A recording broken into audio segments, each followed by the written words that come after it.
Brothers and sisters in Islam, ladies and gentlemen, I believe it to be a pleasure, a refresher, and an honor for us to have somebody of the caliber of Ahmed Deedat in our midst. He's just come back from a tour of the Arab states on these very topics. And he's had a series of topics and lectures delivered during this week already at various venues. We are glad to have him in Hanover Park tonight. We welcome all of you to this evening's lecture. And in case some of you may leave early, I would like to remind you that we would like to see you and your friends and your neighbors at the City Hall tomorrow evening. That bill or the poster is in front of the table, Crucifixion with an X, or is it in fact fiction? Please turn up, and I can assure you, from what I've heard, you've got to be there seated before 7:30. If not, you'll be compelled to stand outside. The topic tonight is something that everybody will be able to follow and find interesting. You don't have to be a scholar of the Bible. You don't have to be a scholar or a student of Islam to be able to understand the topic. Open any newspaper and you'll see Arab and Israeli conflict. The topic tonight, Arabs, Israel and the Arabs. Is it conflict or conciliation? I give to you Brother Ahmed Deedat.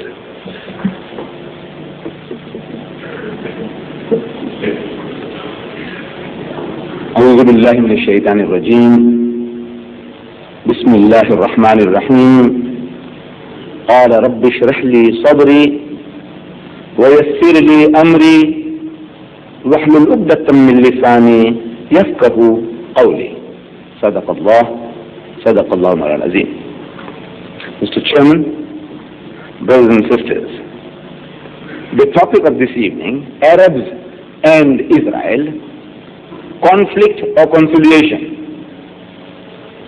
is not a subject which we have conjured up from thin air.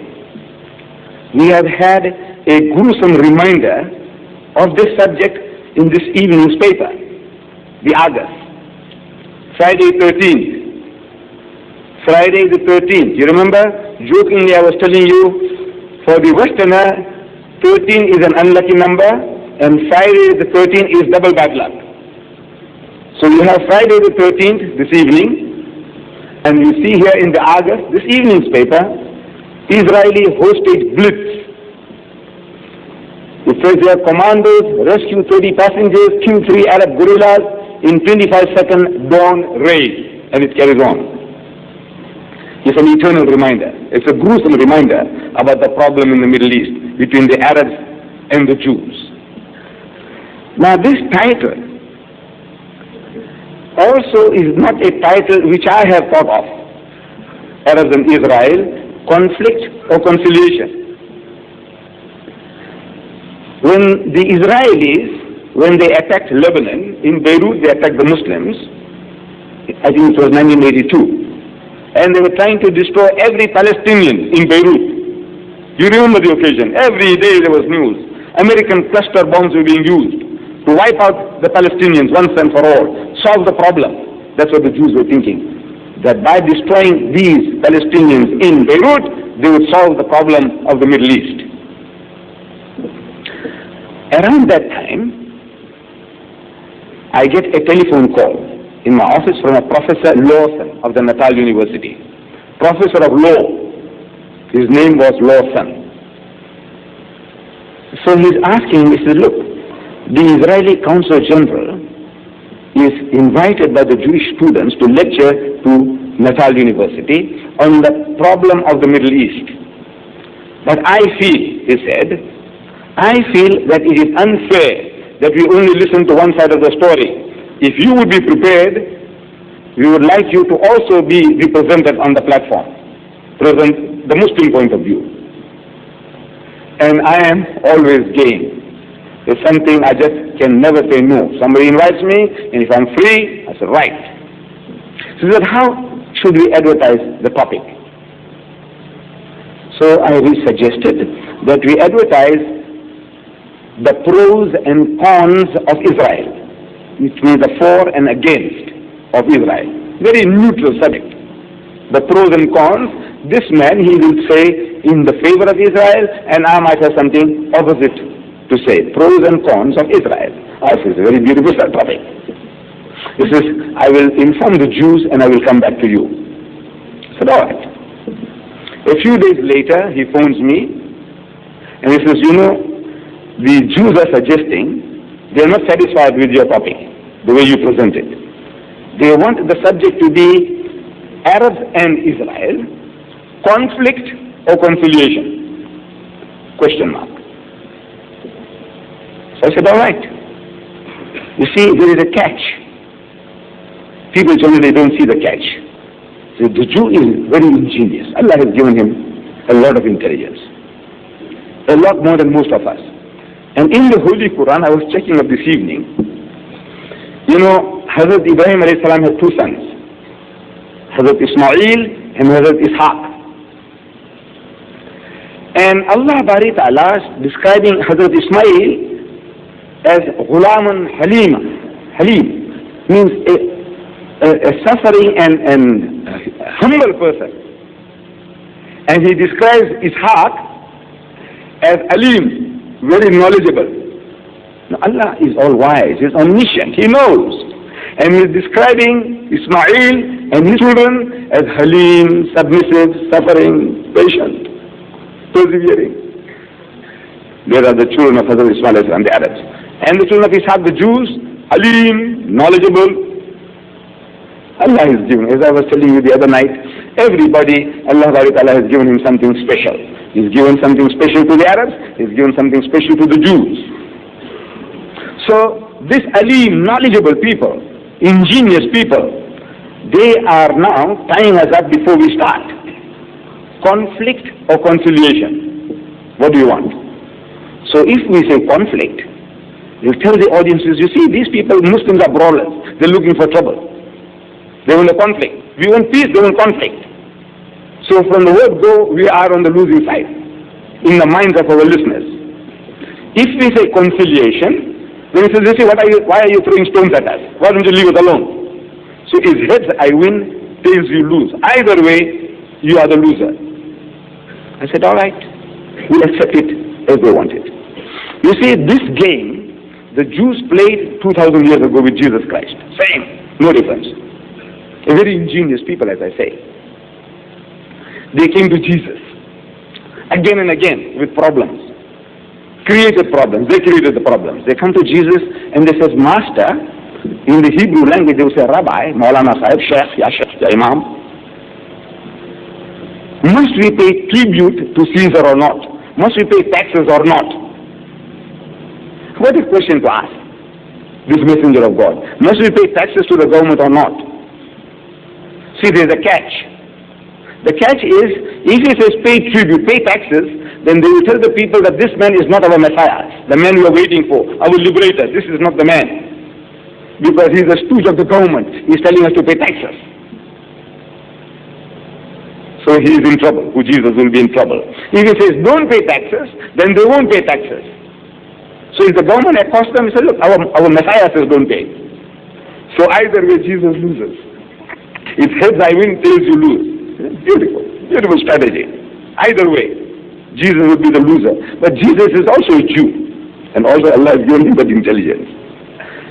So he's asking them, where is the tribute money, the tax money? So they give him a coin. So here. He said, whose inscription is this picture? Whose picture is this? They say Caesar's. He said, well, render unto Caesar what is Caesar's. That belongs to him. So he got out of the difficulty. I'm only demonstrating how ingenious Allah has made these people. You can never win against a Jew in any type of written document you get into, or in a discussion or dialogue. It's very difficult. They come to Jesus again, according to their own records, the Christian record. Now they bring a woman, they catch her and they bring her. They say, you know, Master, this woman, we caught her in the act of doing zina, adultery. What must we do to her? if he says, stone her, they'll stone her. Well, that was a law. In the Torah, it says the adulterer and the adulteress must be stoned to death. So if he says stone her, they'll go and kill her. And adultery was not a capital crime in the Roman Empire. So they'll be charged. He said, why did you kill that woman? He said, look, Messiah said so. So he's in trouble with the government. If he says, let her go, then they say, see, this man is not a man of God. Because of the Torah says that the adulterer and the adulteress must be stoned to death. So again, heads I win, tails you lose. Both way poor Jesus loses. So what does he do? Again, he's also a Jew. Allah has also given him that intelligence. So he says, let him who's free from sin cast the first stone. Anybody who's sinless, you haven't done any crime, you didn't do haram, zina, then you start. And then he started scribbling in the sand. The Christians don't know what he was scribbling. People were watching over his shoulder to find out what he's scribbling. Actually, he was scribbling combinations of names. Mary and Joseph. This guy was looking over the shoulder, is Joseph. And he had something to do with Mary. So it says Mary and Joseph. It reminds him, it is me. Away he goes. Then Solomon and Bathsheba. So the guy was looking over the shoulder of Solomon and he had something to do with Bathsheba. So away he goes. By the time he's finished scribbling these combinations, the whole lot of them were gone. Because they were all zanis, they were all adulterers. So he solved the problem. Now what are we to do with the Jews? So ingenious. What do you want? Conflict or conciliation? I said, all right, you can have it. Let them have it as they want. If they say, you must speak first, I said, all right, I will speak first. Alhamdulillah. I said, look, if Allah has put you in the right, if you have got the right this thing, you don't have anything to worry about. So we had a debate with Dr. Lutton of the Israeli embassy in Pretoria and myself. It was a fantastic meeting. It was videotaped. But you see, when we started this meeting, it started with a small hall, and there were hundreds milling outside. They want to get in and they can't get in. So the chairman said, look, we'll have to move from here into a bigger hall. So everybody started moving to a bigger hall. And the camera people, they also had to carry the things around, and they just put it somewhere and they started shooting. And behind us was a long curtain, and this curtain was flying. And these things here, they're so sensitive that they are effective to any type of light change. So the camera is also doing that. As our eye would do, these lenses are also doing the same thing. So the film was not so grand, so we didn't promote it, but it was a fantastic meeting that we had. However, what is the case about the Jews and the Arabs? What is the problem? You see, the Arabs, when this problem started, and the problem really started around 1918. Prior to 1918, the Arabs, they didn't know that they were a nation. You see, in a primitive stage the man thinks, well, he's a human being, everybody is a human being. You come along into the land next door to you, if he comes and settles down there, ahlan wa sahlan, the Arab would say, family in plain, this is all Allah's, the earth is the Lord's, and the goodness thereof, everything is Allah's, you can enjoy, come. So in 1908, the Jews established Tel Aviv. One of the most important cities in Israel today is Tel Aviv. They started building Tel Aviv in 1908. What did the Arabs say? Nothing. Our cousins, they're building a city there, let them carry on, mashallah. They're doing a good job. Then some poor Arabs, among all communities, they try and take a little advantage. If they can steal your sheep, your goat, they'll do that. Whether he is a Hindu poor man or a Christian poor man, the poor man is always out to pinch something or the other. So if an Arab went and pinched some goats or sheep of the Jews, and the Jews had vigilantes. Like you see these films, cowboys and crooks. How the cowboys, with the gang, they go and run down the crooks. Same type of thing the Jews were doing with the Arabs. They used to corner them up and give them a good bashing, in gangs, vigilantes, you call them. What did the Arab say? Nothing. He said, you see, my brother, the Arab says, my brother, he went and stole my cousin's sheep and goat, so he gave me a good whacking, he deserved it. They were not thinking to the Arab and Jew. See, this is my brother, and that's my cousin. My brother had no right to steal my cousin's sheep. So if he did it, And if these guys catch him and give him a good whacking, he deserved it. They were not racist. They were not thinking in terms of race, Arab or Jew. No, no, no. It was one human being to another. This was the relationship. In 1918, Weizmann, a Jew, a very brilliant scientist, he helped the British government in some invention about gunpowder or something like that. And as a reward, the British government, they said, now we will give you Palestine as a Jewish home. This is what he wanted, said, right, we give it to you. Palestine as a home for the Jews. Now the Arabs wake up, they said, look man, this is our home, these guys will take it away. So they started rumbling, grumbling, but unorganized, backward people, uneducated people. So they were making noise, making some little trouble here, little trouble there, and it carried on. But the Jews were getting in more and more Jews, sophisticated people from Germany, from France, from Poland, from Russia. They had been brushing their wits against the Westerner. They come along among the simpletons, fools. These are our brothers, they're like fools. You know, what the white men came here, they found the Bushmen and the Hottentot and the Bantu, similar condition they found the Arabs there. So they started their techniques and they started getting in more and more and more. And the Arabs started making a little bigger noise and a little bigger noise until 1948. In 1948, the Jews, they started bombing the British. King David Hotel, they bombarded and they killed so many people. Count Bernadette, they killed him. Some British soldiers, they captured them and they hanged them. This Begin fellow, Begin, he did it. So the British government offered a reward of $47,000, dead or alive, for Begin, the ex-prime minister of Israel. And the British threw in the towel. And these people, they had the experience. They were in the World War II, World War I. They had 1 million soldiers, 1 million Jews from all over the world, experienced people, and they knocked hells into our brethren, and they captured the land. They had certain peace apportioned to them, but they went and the Arabs started making trouble, and unequipped. The Egyptians came there and they got a good whacking, and the Jordanians came got a good whacking, and our Jewish cousins, they did the job. They captured more than what was supposed to take. But in the previous 1400 years of Islam, or 1000 years of Islam, the Jews were living among the Muslims. In Spain, when the Muslims conquered Spain, the Jews were working side by side and they benefited from the fruits of the Muslim conquest. The golden age of the Jew was the golden age of the Muslim. The best time that they ever had was under the Muslims in Spain. And for 1,000 years, the Christians have been persecuting the Jews. Every Easter they kill the Jews. They said, these are Christ killers, they kill our gods, kill them. And they kill the men, and they did what they liked with the women, and they burned their homes, and they fled. One pogroms after another. This country, in Germany, in Poland, in France, everywhere there were pogroms against the Jews. Every Easter, the Christians reminded themselves that these are the killers of our gods. Kill them. And they massacred them. And they fled. And they fled to Muslim lands. And the Muslim says, Ahlan wa sahlan. You know, you are a cousin, Father Abraham, you have 2 wives, Sarah and Hajara. You are the children of Sarah, you are the children of Hajara. Oh, come, live. And they went and lived. Peace.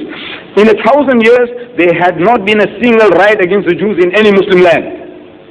An individual Jew might have killed an individual Arab. And an Arab might have killed a Jew. But as a race, as a people, kill the Jews. Never. No riot in any Muslim land in 1,000 years. Trouble only starts when now they want to capture this as their own national home. They are going to rob our brethren of their heartlands, homelands. Now in 1926,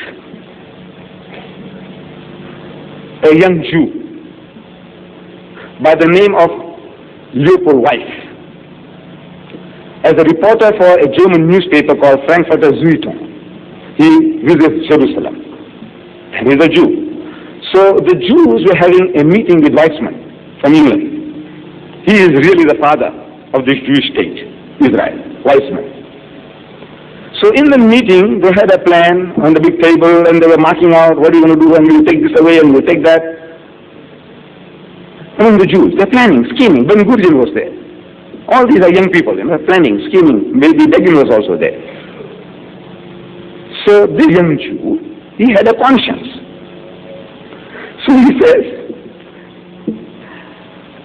while this discussion is being carried on, he said, I'm reading from his book, he said, I had the disturbing impression that even he, Weizmann, like most of the other Zionists, was inclined to transfer the moral responsibility for all that was happening in Palestine to the outside world. The moral, for all the trouble that was brewing, they say, British is responsible, the Germans are responsible, but not themselves. They are immaculate, masoom, sinless people. This encouraged me to break through the differential hush with which all the other people present were listening to him. Weizmann talking, nobody did interject. And to ask, he says, and to ask, he asked, and what about the Arabs? So look, the way you are carving out this country, this was in 1926. So look, you're going to take this like that, and you'll take that like that, and we'll take this Gaza Strip here, and we'll take this Jordan here like that. He said, look, what about the Arabs? So this our reporter says, Leopold Weiss, Austrian-German Jew, said, I must have committed a faux pas, a false step, something that I shouldn't have, something out of turn, by thus bringing a jarring note into the conversation. For Dr. Weizmann turned his face slowly toward me, put down the cup he had been holding in his hand, and repeated my question. What about the Arabs? What about them? So what about them? What about the Arabs? Well, this young man bleats. Well, how can you hope to make Palestine your homeland in the face of the vehement opposition of the Arabs, who, after all, are in a majority in this country? They are in a majority in this country, in Palestine. So the Zionist leader shrugged his shoulders and answered dryly. He said, we expect they won't be in a majority after a few years. We expect they won't be in a majority for very long. Perhaps so, this young man said. You have been dealing with this problem for years and must know the situation better than I do. But, quite apart from the political difficulties, which Arab opposition may or may not put in your way, does not the moral aspect of the question ever bother you? The moral aspect, robbing somebody else's property, somebody else's land, somebody else's home, does that not bother you? Don't you think that it is wrong on your part to displace the people who have always lived in this country? But it is our country, replied Dr. Weizmann, raising his eyebrows. This is our country. We are doing no more than taking back what we have been wrongly deprived of. This is the mentality. This is our country, and we have been deprived of rightfully what belongs to us. We have been wrongfully deprived. By who? And when? This is the question. When and who? You see, the Jews, 70 years after Jesus, a Roman governor by the name of Titus, these Jews were giving endless trouble in Palestine. So he kicked them all out. Out into the world, dispersed them. Don't want a single Jew to be left there. That's 2,000 years ago. That is what happened in the year 70 after Christ. Now, on that strength, that they were living there 2,000 years ago, now they are going to uproot the present people. And this is our land, this is our home. So this young Jew, he cries, he bewails. It's about his own people. He said, how was it possible? I wondered, how was it possible for people endowed with so much creative intelligence as the Jews? Wallah, there's no exaggeration. This man, he's a Jew, he's praising his own people, but there's no exaggeration. He says, so much creative intelligence as the Jews. To think of the Zionist-Arab conflict in Jewish terms alone. Did they not realize that the problem of the Jews in Palestine could, in the long run, be solved only through friendly cooperation with Arabs? Couldn't they think? Were they so hopelessly blind to the painful future which their policy must bring? To the struggles, the bitterness, and the hatred to which the Jewish island, even if temporarily successful, would forever remain exposed in the midst of a hostile Arab sea? And how strange, I thought, that a nation which had suffered so many wrongs in the course of its long and sorrowful diaspora was now in single-minded pursuit of its own goal, ready to inflict a grievous wrong on another nation, and a nation too that was innocent of all that past Jewish suffering. Such a phenomena I knew was not unknown to history, but it made me nonetheless very sad to see it enacted before my eyes. This is how this Jew cried, what this was going on. Now, how is all this possible? That a people with such great intelligence, they can't see what they are doing, the injustice that they are committing. They can't see it. You see, it can happen, and it has happened again and again. People can be programmed, brainwashed. We all get brainwashed. Everybody is trying to brainwash us, trying to give you their point of view. This is natural. And the Jews, they had brainwashed themselves, and they brainwashed the Christians. And the way they did it, I have been more fortunate than most of you in having a first-hand experience of all these, what I'm relating to you now. You see, I have been working for the Jews. I work for a Jewish firm which today has more than 125 branches in South Africa, dear brothers.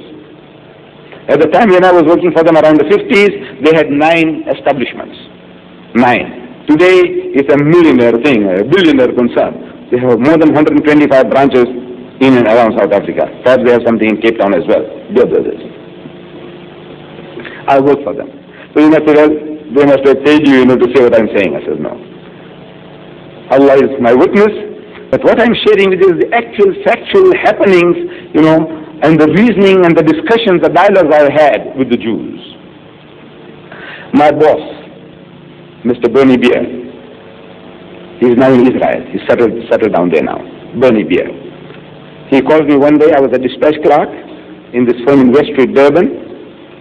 So he called me one morning. He said, Deedat, he says, I have a Jewish couple from Argentina, and I would like to take them to the Indian area, give them some Indian meals, food, and show them the Indian area. What would you suggest? So I said, there is a Goodwill Lounge in Victoria Street, Durban. I said, the only thing Indian about that is the curry powder they put into the curry. It's all Western. It's like a Western hotel, but the curry powder makes it Indian. So I said, but look, why don't you come to my house, and I will give you what we eat, and I will play some Indian music in the background. Then I will take you to the mosque, and that will complete your mental picture of my people, our people, the Indians. Oh, he says, that's an idea, but let me find out from my wife. The Westerner doesn't do anything without consulting his wife. He said, look, I'll find out from my wife and I'll let you know tomorrow. Next morning, he calls me again. He says, Deedat, my wife is very happy about what you are suggesting, and he takes out £3, which was a stupendous amount those days. He said, look, take this, it might help you in arranging the meals. I said, no, sir, keep it. He said, no, it will help you. I said, thank you. He made the appointment. According to the appointed time, they came. I lived right in the center of the town, near the Jummah Masjid, within a year short of the Azan, in a building called now Rajab Building, just across about 100 meters away. So they came, I welcomed them, Mr. and Mrs. Beer, Mr. and Mrs. Daniels of Liquid Products, they have the juices they make, they have a factory in Durban, and this couple from Argentina. I welcomed them home, we sit down to eat, our roti. I know you know roti. I said, this is the unleavened bread of the Jews. Unleavened means without yeast. So this is the unleavened bread of the Jews. And they enjoyed the meal, and we eat with our hands. I said, Jesus Christ also was washing his hands before eating, so we do the same. We wash our hands and we eat. And as soon as we finished the meals, we heard the Azan. We can hear the Azan from our dining table. So I said, you hear, sir? That is the Muslim call to prayer. You know what he's saying? He says, no. I said, he's saying, Allahu Akbar, which means Allah is the greatest, Allah is the greatest. Allahu Akbar, so Allah is the greatest, Allah is the greatest. He repeats it 4 times. Then he says, Ashhadu an la ilaha illallah, which means I bear witness that there is no other object of worship but Allah. He repeated it twice. So Ashhadu anna Muhammadan Rasulullah, said I bear witness that Muhammad is the messenger of Allah. He's not God. He's not his son. Don't make a mistake like the others have done. We are warned. That they have made the heroes into gods. They made the prophets into gods. Don't you do that. The Muslim is warned. Muhammad is only a messenger of Allah. If you accept these two fundamentals, that there is but one God and Muhammad is his messenger. So what is the message? The Muazzin continues. Hayya ala salat, he says come to prayer. Hayya ala salat, he says come to prayer. Hayya ala al-falah, he says come to success. Because this is real success. That you remind yourselves about your duties and obligations towards your fellow human beings and your duties and obligations towards your Creator. If you want to be successful, there is no other way. And he winds up the call, as he was doing, I was explaining, by saying, Allahu Akbar, Allahu Akbar, that Allah is still the greatest, Allah is still the greatest. Whether you come or you do not come. You will not lower him in his exaltation, in his majesty, in his glory. He still remains supreme. And the final words of warning is, La ilaha illallah. In other words, there is no other object of worship but Allah. You can keep on worshipping your man gods, your woman gods, your money gods. But remember this, that the only one who deserves to be worshipped is Him. And this is the national anthem of the Muslims wherever they live. And when the Muslim hears the call, he can hearken to the call without having to ask who is tolling the bell, whether he's an RC or a DRC. You know, RC means Roman Catholic and DRC means Dutch Reformed Church. No, you don't have to ask. You hearken to the call. Whether in India, whether in China, whether in Turkey, whether in Nigeria, wherever you hear the call, you can hearken to the call without questioning who is ringing the bell. So as soon as Azan was over, I said, look sir, if you like we can go down and we can see how a Muslim pray. He said, Deedat, will be allowed? I said, of course sir. We are very tolerant. The Arab is not that tolerant, you know. He doesn't want these people, non-Muslims, to come near the masjid. Our Nabi Kareem sallallahu alaihi wasallam opened the Masjid al-Nabawi for this Christian deputation for 3 days and 3 nights. They slept in the mosque, they discussed in the mosque, they ate in the mosque. 3 days and 3 nights. And when Sunday came, our Nabi Kareem sallallahu alaihi wasallam, he offered the masjid, he said, you can offer your prayers here. He was that tolerant. But we have become intolerant. The best place where you can invite people is to visit your masjid. Because what impact the salat has upon the unbeliever, the non-Muslim, you don't know. You know, when we go into the sujood, what happens to him? You don't know. There's nothing there, and you go down to the ground, down to the dust. He just can't understand, what is this? So I said, no, you're welcome, sir. So I took the half a dozen. Mr. and Mrs. Beer, Mr. and Mrs. Daniels, and the Argentinian couple. When we reach the masjid, I said, please take off your shoes. I know it's an inconvenience we are causing the people, but it has to be done. So I said, do you know why you're taking off your shoes, sir? He says, no. I said, do you remember when Moses was on Mount Sinai, God spoke to him and he said, do not lie hither, put off thy shoes from off thy feet, for the place whereon thou standest is holy ground. Of course, if they were Afrikaners, I would have said, and he said, Muni nader komni, take your schooner from your foot up, when the plek waar je opstaan is heilige grond. And if they were Zulus, I would have told them, so what in Gasondeli Lapa? Come is Catula Zako, the Yamini Zako, Waguba into Hawa, Omiguyo, Sabadi, Umwele. I tell you, there is no better way of explaining than from his own book of Afati. You see, instead of telling the old-fashioned way, my father used to do, he says, you know, you people, you go to the toilet, lavatory with your shoes, same shoes you go to the church, you got no respect for the house of God, but we are a nice, clean people. It's true.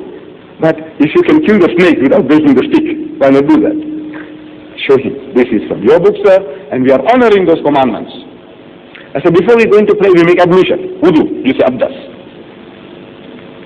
I said, you know, sir, there are 3 good reasons why we do that. Number 1, purely from the hygienic point of view, I says, no one is going to find fault with a person who washes himself 5 times a day. It's a good hygienic practice. And they all nod their heads.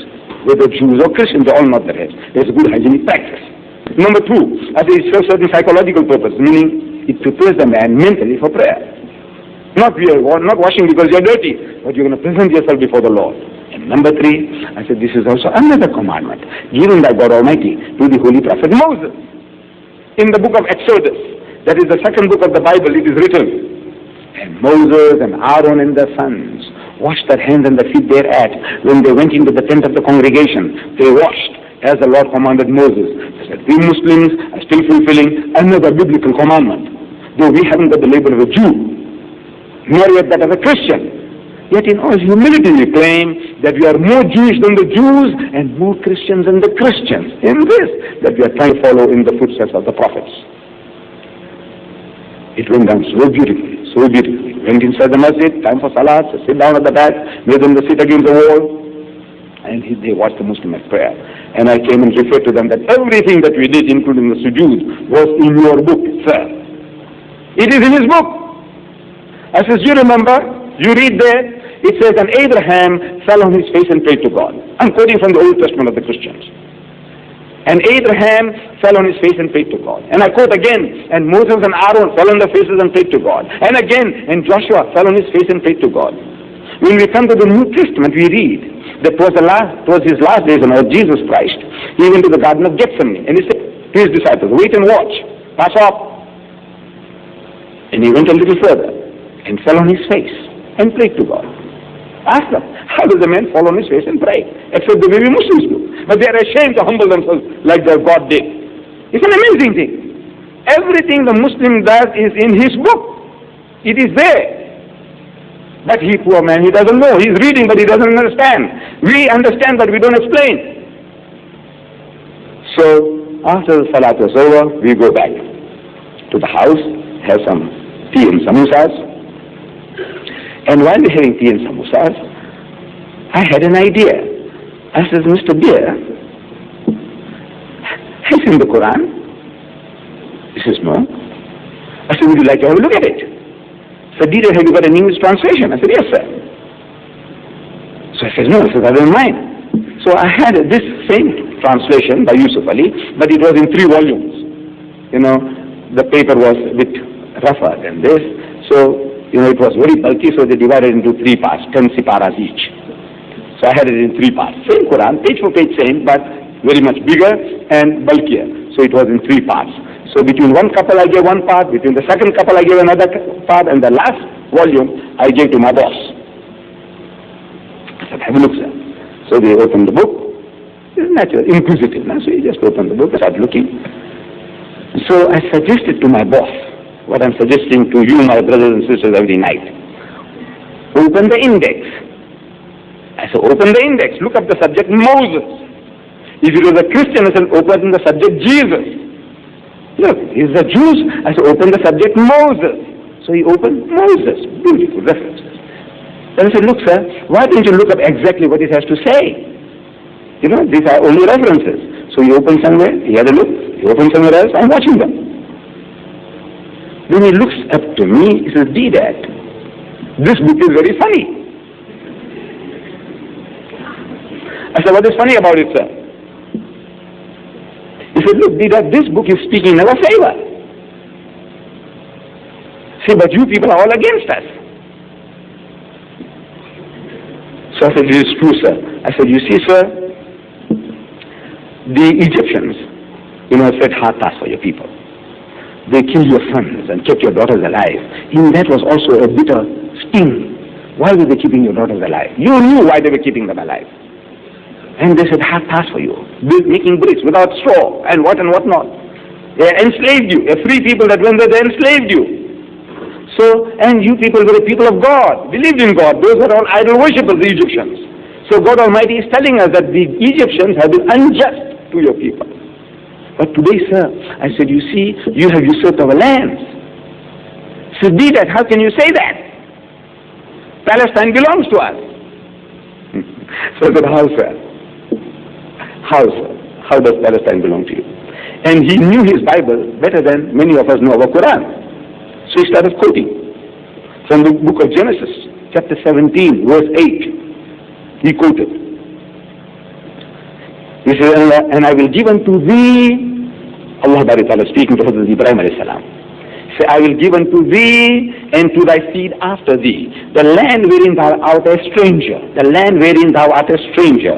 All the land of Canaan, that's Palestine, for everlasting possession. And I will be the God. Means I will see to it that you are protected. God Almighty promised it to us. And this is how they have programmed the Christian world. This is the promise of God to the Jews. If they go against the Jew, they are going against God. Can't you see?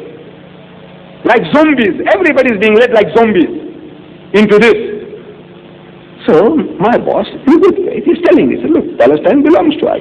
God promised it to us. So I said, excuse me, sir. You see, the Bible gives us a test.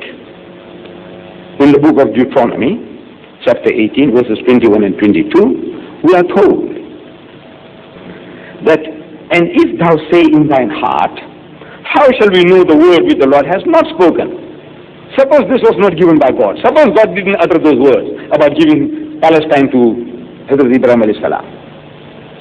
How are we to know whether it was such a promise was made or it wasn't made?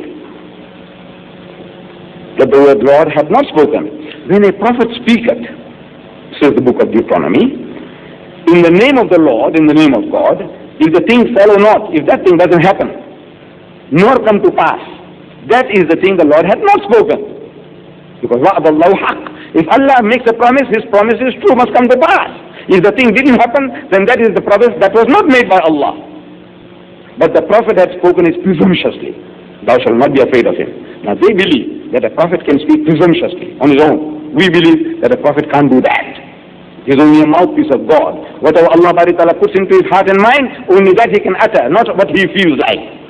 But according to the Christian Bible and the Jewish Bible, the prophets can speak, shoot it off, off the cuff, anything that they like. So I said, look, this is a test. Is it a valid test? He said, of course it's a valid test. I said, let's apply it. Let us apply to this prophecy. It's a prophecy that Ibrahim alayhi salam was going to get the whole of Palestine, Canaan, for an everlasting possession, him and his children. So I said, you see, sir, the day when Abraham died, it says in Genesis chapter 25, verses 9 and 10, and his sons, Isaac and Ishmael, buried him in a cave. Buried Hazrat Ibrahim alayhi salam in a cave. The field which Abraham purchased of the sons of Het, there was Abraham buried. There was Abraham buried and Sarah his wife. They were buried in the same place. What land? What he had purchased with hard cash. He got nothing for nothing. He paid for it, according to the Bible, your book. So in other words, he had nothing. And we are told that he didn't have enough land to rest his foot upon. Not 1 square foot of land he owned. What was doing for nothing. This is what he had to buy with his sweated labor. Then in the book of Hebrews, for the Christians now, chapter 11, verse 13, these Hebrews, again Paul. Well, we use it. This Paul says, these all died in faith. All these prophets, were given promises. Allah, promised them the golden carrot dangled before them. So these all died in faith, not having received the promises. Not having received. They didn't receive it. Allah was dangling this carrot before them, like a donkey. Come. And they were being led. This is what Paul is telling us. But having seen them afar off, you see that golden carrot, donkey, far, you keep on going for it, they receive nothing. So I said, now, is it true, sir? Is it true that they didn't receive the promises? They got nothing. He got nothing. He was supposed to get the whole of Palestine for an everlasting possession, and he didn't own, not 1 square foot of land was given to him. Is it true? So, well, his book says so. So I said, therefore, this promise could not be of God. And the battle was over. A sincere man. Since Allah says, Minhumul mu'minuna, among them there are good people, wa'aksuruhumul fasikun. The majority of them are perverted transgressors. But there are good people. He said, no, I can see the point. He's my boss. But I didn't want to cut short the discussion. We wanted to pursue this further. So I said, you see, Mr. Dear, I am prepared to concede that God did make such a promise. As if Palestine was my father's property.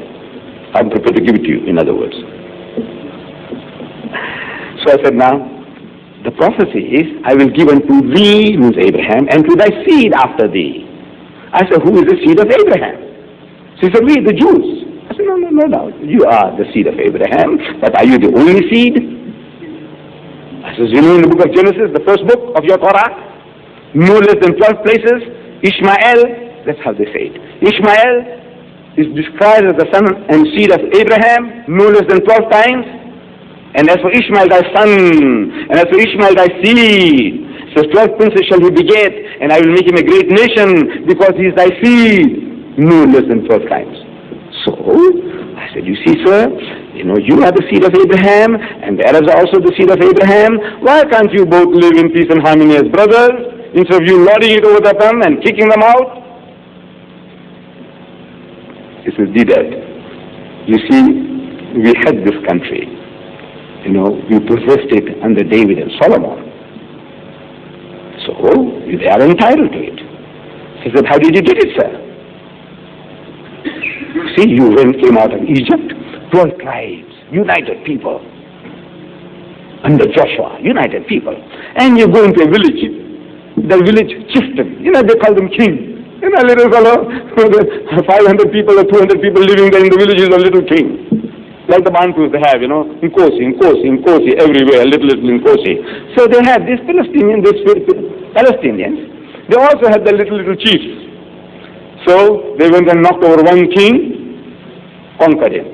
Yeah, you are tribes, united tribes, 12 tribes against one little fellow there, and in one day they killed 30 kings. Can you imagine? They conquered 30 different countries. Can you imagine? No, what they did was one village, another village, and not into them.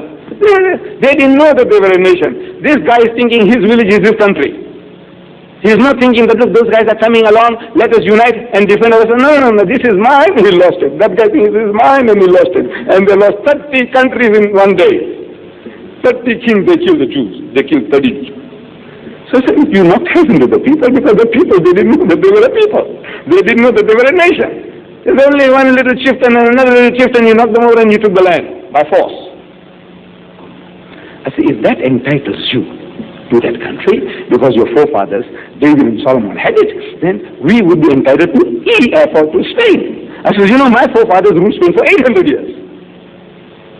800 years, the Muslims, and we had to go today and see the monuments that my forefathers built. They're still there. If we had the power, can we go and reclaim Spain? He said, look, who built the Alhambra? You built it. My forefathers built it. So we go and claim it. I said, the Dutch, can they go back to Indonesia? I said, look, our forefathers ruled it for 300 years. The Portuguese, can they come back to Mozambique? They said, look, our forefathers ruled it for 500 years. Nonsense. But he said, Deedat, we have it. It belongs to us. We got it now. I said, right, how did you get it? Might is right. Is that your principle? That by force of arms you took it away from the poor Arabs? If that entitles you to Palestine, then they have a right to take it back by force. Why are you complaining? If by force, if you are entitled, it justifies you taking away, possessing somebody else's property, then by force of arms they can reclaim it. What are you crying about? And the discussion went on for an hour. And this boss of mine, with the other Jews, they had sins. They're good-hearted people. Among them, Allah says. So he says, Deedat, we didn't know that the Arabs had a case. This is his confession. We didn't know. In other words, they programmed from childhood into believing that this is ours, emotionally, this is ours. So anybody wants to defend his property, says, no, you have no right, you are barbarians, you are thieves and brigands, you have stolen our land, so you have a right to repossess it. He said, Deedat, I want you to write this, and I will publish this in my Temple David magazine. It's a new synagogue of the Reformed Jews in Durban. He was the editor of this Temple David magazine. He said, look, you write what you are telling. You write, and I will publish it for you. I said, Mr. Dear, I can't write. Really, writing is very difficult for me. Talking is very easy. I like to talk. But writing, what a burden it is, I know. So he said, no, Deedat, you write as you speak, and I will improve it for you. I know he meant well, but it never came to that. What do you think happened the next day, from there on, in the firm? You expect me to be fired, no? No. From the day onwards, I have become Mr. Deedat. Previous is Deedat. Now it's Mr. He comes in the morning, says, good morning, Mr. Deedat. He goes for lunch, says, good afternoon, Mr. Deedat. Good evening, Mr. Deedat. Deedat becomes Mr. Deedat. Promotion.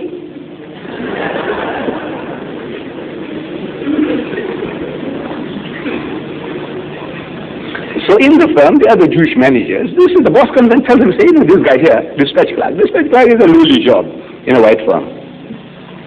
So, this guy here, man, he made leave on us. See?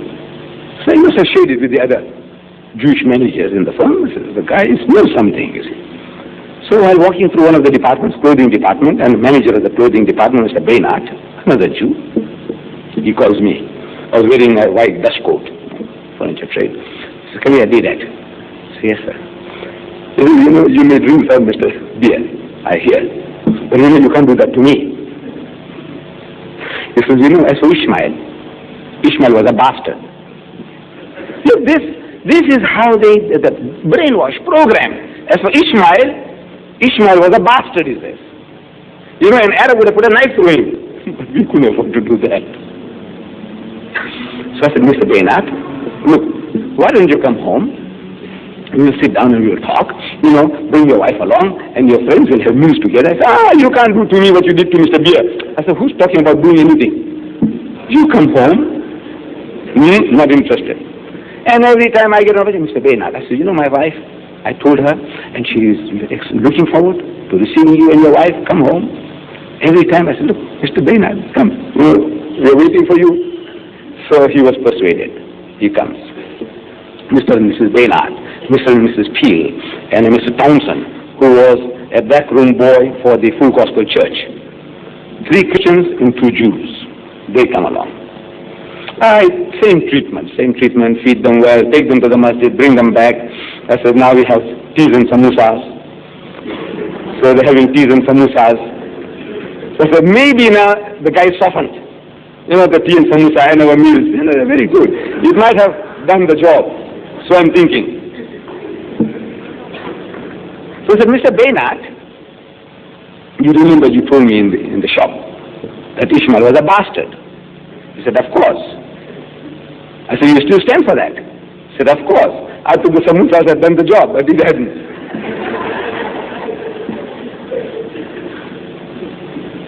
So I thought, Mr. Baynard, tell me now, according to the religion of your religion, Judaism, which is better for a man to marry his own sister and beget child by her, or marry a bondwoman, a slave woman, a negress, and beget child by such a woman? He said, no, the negress is preferable. According to the religion of Judaism, instead of having your own sister as a wife, you rather have a slave woman, a negress, a bondwoman, because that is what they insinuate, that Hajara, who was actually a princess of Egypt. But this rubbish, they say that she was a slave woman. It's all right, even a slave woman. Which is better as a wife? Your sister, the slave woman. According to your religion. He said, no. The slave woman is preferable. Very good. I said, you see, according to the laws of eugenics, inbreeding, which is better for you to have your own sister as a wife, or you have a slave woman, a bond woman, a negress? He said, no, the negress is preferable. I said, according to your common sense, which is preferable, your own sister or this negress? He said, no, the negress is preferable. Very good. No, the answers are right, correct. I said, you see, Mr. Baynard, when Abraham and Sarah, husband and wife, when they went to Egypt, he says, and Abimelech, I'm quoting from Genesis chapter 20, verse 12. You can check it out. And Abimelech, the king of Gerar, sent and took Sarah. See, he goes there, and this Sarah was a beautiful Jewess, Hebrew woman, beautiful thing. So this king, he's enamored, he wants her. And there is what is called the prerogative of kings. In the olden days, you see, the king has a right to take anybody's wife or mother or daughter, anything he wants. I want that woman. You can't say no, otherwise he can kill you. So he's asking Hazrat Ibrahim alayhi salam, according to the Bible, say, this beautiful woman, what is she to you?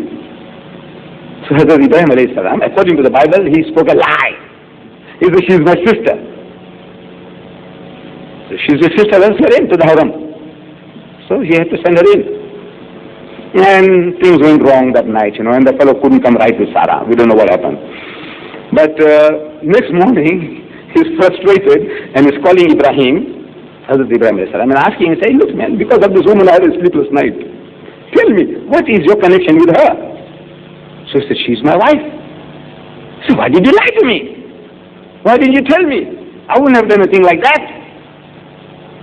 And Hazrat Ibrahim alayhi salam says, according to Genesis chapter 20 verse 12, he said, and yet indeed, means without doubt, she is my sister. She is the daughter of my father, but not the daughter of my mother. It's different mother, but it's the father's seed. And she became my wife. So she is Abraham's sister, seed coming from the same father. And you say, according to Judaism, according to eugenics, according to common sense, that the negress was preferable. And you say Ishmael is a bastard because he's a child of Hagar, through Hagar, a slave woman. So I said, if Ishmael is a bastard, then Isaac is a greater bastard according to your standards. Look, you have a right to speak like that.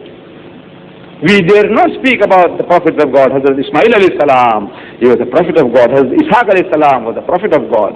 But now you're arguing with the sick mentality. You've got to get rid of the sickness. You've got to give it to him with a sledgehammer. When it needs a sledgehammer, nothing else will work.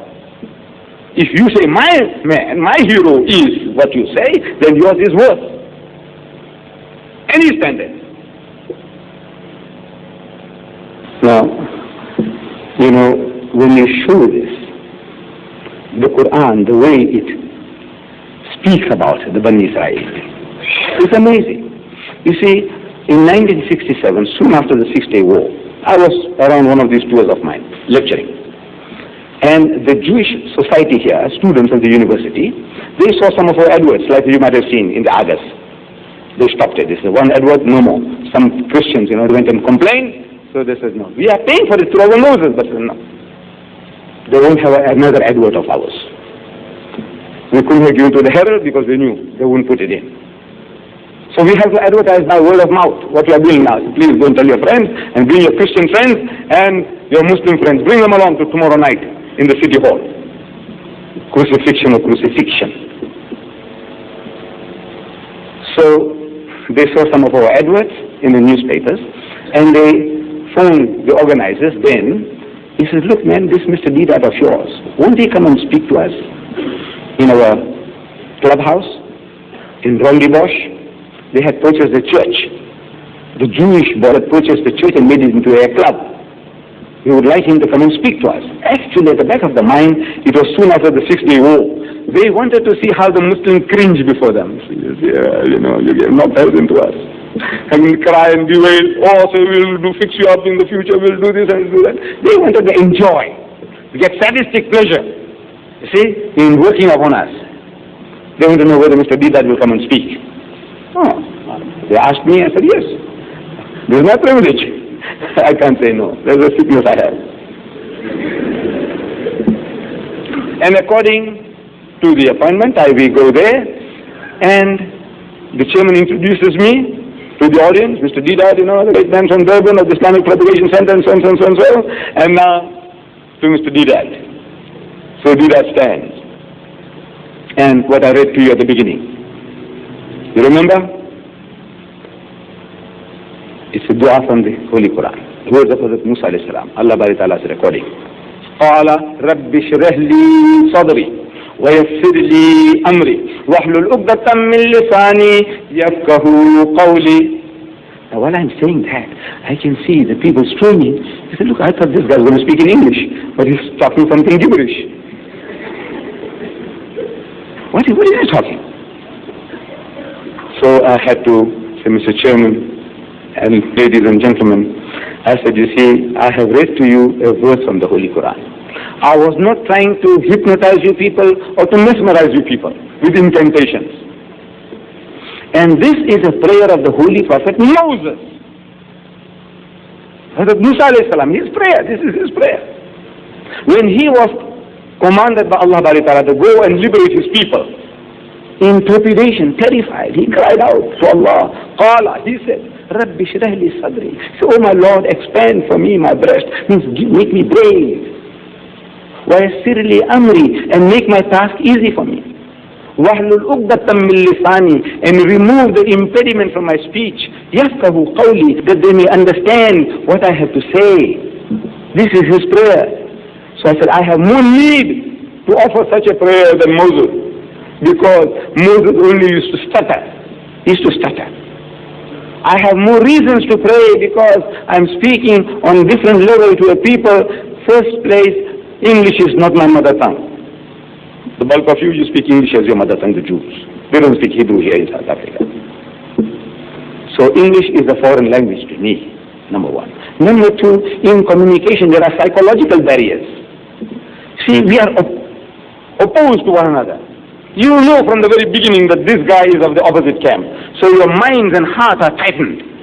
So now what is he going to say now? So in communication this is another barrier, psychological barrier. So I'm trying to say something and it can have an opposite effect, an adverse impression.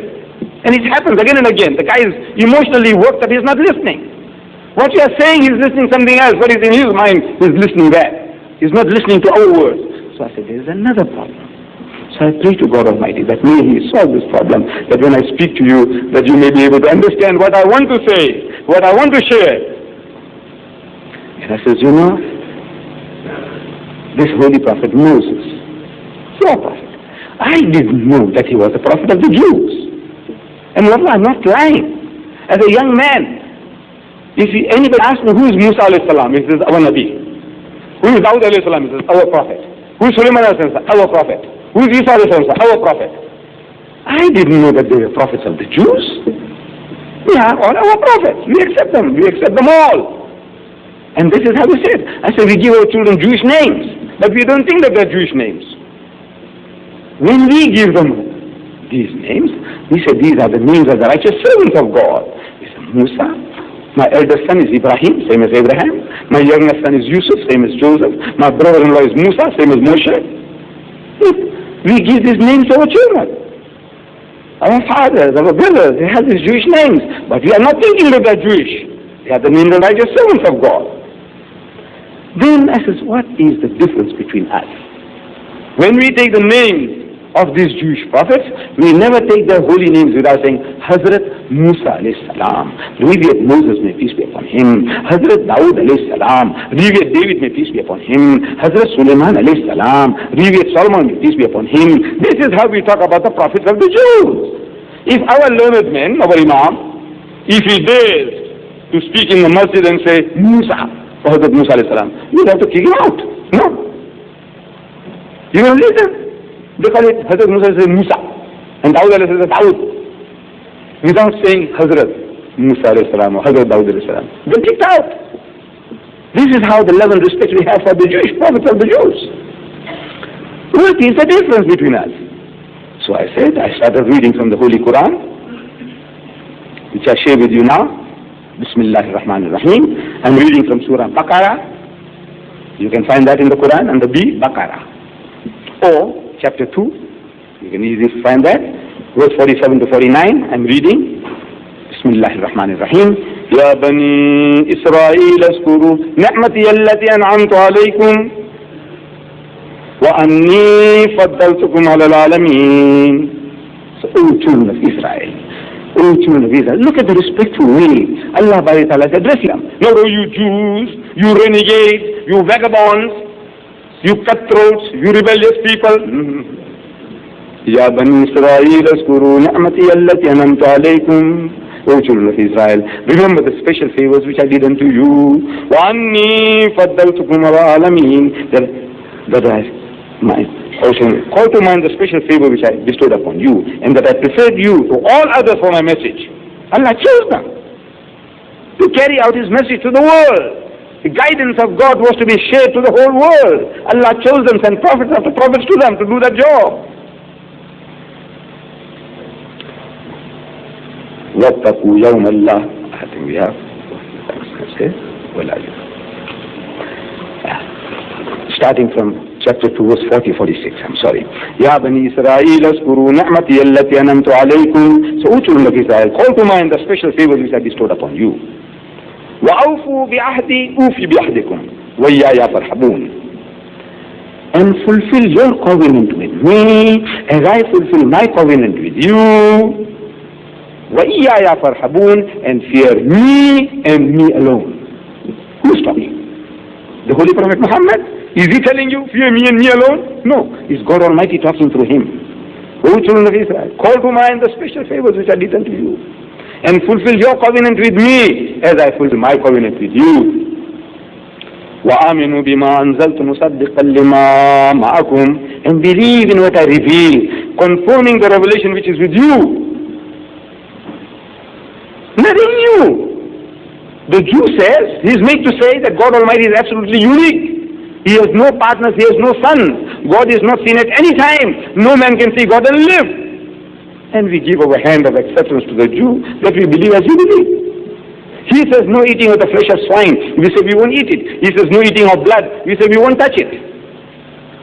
He says circumcision. We say we are all circumcised. What more do you want? See, Islam is Judaism made universal. It's the same religion on a universal level. You have to be born a Jew to be a Jew. You make this a racial preserve, a racial religion. Islam is universal. We are prepared to accept anybody, everybody. Become our brother. Whether you are a Hottentot or a Bushman or a Bantu or a colored, whatever you are, or a Chinese, whatever you are, come, become our brother. It is not a racial religion. Judaism is a racial religion. You have to be born a Jew to be a Jew. They don't want you. وَآمِنُوا بِمَا أَنزَلْتُ مُصَدِّقًا لِمَا مَعَكُمْ, and believe in what I reveal, confirming the revelation which is already with you. The Quran is a confirmation. وَلَا تَقُولُوا أَوَّلَ كَافِرٍ بِهِ, and be not the first to reject faith herein. You should be the last one, because everything is confirming. Whatever you want to say, we are saying it far better than what you can say yourself. The manner in which Allah reasons and appeals to the Jews, it is not to be found in their own holy scriptures.